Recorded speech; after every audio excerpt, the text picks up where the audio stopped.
आत्मा और शरीर में अंतर क्या है। तो इस संबंध में हम आत्मा को शस्त्र काट नहीं सकते और अग्नि जला नहीं सकती और जल गला नहीं सकता और वायु सुखा नहीं सकती और शरीर नाशवान है और परिवर्तन, वृद्धि, जन्म, क्षय, मृत्यु के चक्र से गुजरता है। इस संबंध में भगवद गीता में 2 अध्याय का 18वां श्लोक में भगवान बताते हैं, अंतवंत इमे देहा नित्यस्योक्ता शरीरिणः अनाशिनो अप्रमेयस्य तस्माद्युद्धस्य भारत।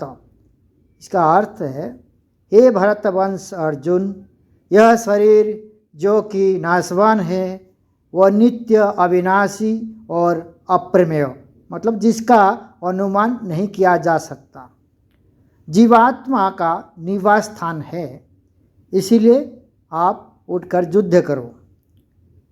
शरीर नाशवान है अर्थात भगवान कृष्ण अर्जुन को समझाते हैं कि यह भौतिक शरीर अस्थायी है और आज नहीं तो कल इसका अंत निश्चित है।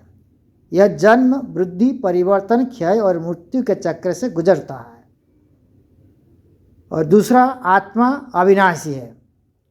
इसके विपरीत शरीर के भीतर रहने वाली आत्मा शाश्वत है, अविनाशी है और अपरिवर्तनीय है। आत्मा को शस्त्र काट नहीं सकते, अग्नि जला नहीं सकती, जल गला नहीं सकता और वायु सुखा नहीं सकता। युद्ध करने का भगवान निर्देश देते हैं, क्योंकि आत्मा को मारा नहीं जा सकता और शरीर एक के दिन नष्ट हो जाएगा। इसलिए अर्जुन को अपने कर्तव्य अर्थात क्षत्रिय धर्म का पालन करने से पीछे नहीं हटना चाहिए। अर्जुन को शारीरिक नश्वरता का सुख नहीं करना चाहिए। इस श्लोक में मुख्य संदेश क्या है?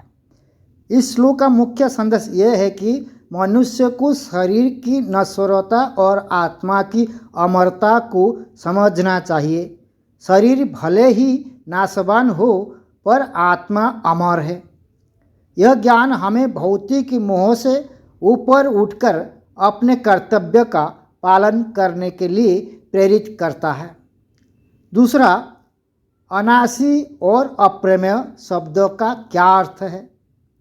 अनाशी, इसका अर्थ है अविनाशी, जिसका कभी नाश नहीं होता।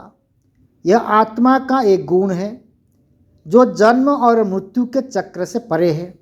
अप्रमेय, इसका अर्थ है जिससे किसी प्रमाण से मापा नहीं जा सके। इसका अर्थ है जिसे किसी प्रमाण से मापा न जा सके।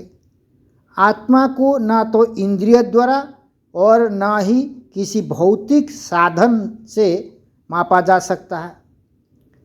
यह बुद्धि की पहुंच से बाहर है। श्री कृष्ण अर्जुन को युद्ध करने का आदेश क्यों देते हैं? श्री कृष्ण अर्जुन को युद्ध करने का आदेश इसलिए देते हैं क्योंकि वह अपने सगे संबंधियों के शरीर के नाश की चिंता में मोहग्रस्त हो गया था। श्री कृष्ण उसे समझाते हैं कि शरीर तो पहले से ही नाशवान है। असली बात यह है कि उसे एक क्षत्रिय के रूप में अपने कर्तव्य का पालन करना चाहिए और युद्ध करना उसका धर्म है। और एक प्रश्न आता है, हमें जीवन के लिए क्या सीख मिलती है? इस श्लोक से हमें ये सीख मिलती है कि हमें अपने जीवन में भौतिक और नश्वर चीज़ों के बजाय आध्यात्मिक और शाश्वत सत्य पर ध्यान केंद्रित करना चाहिए। हमें अपने कर्तव्यों का पालन बिना किसी मोह या आसक्ति के अंदर नहीं डूबना चाहिए,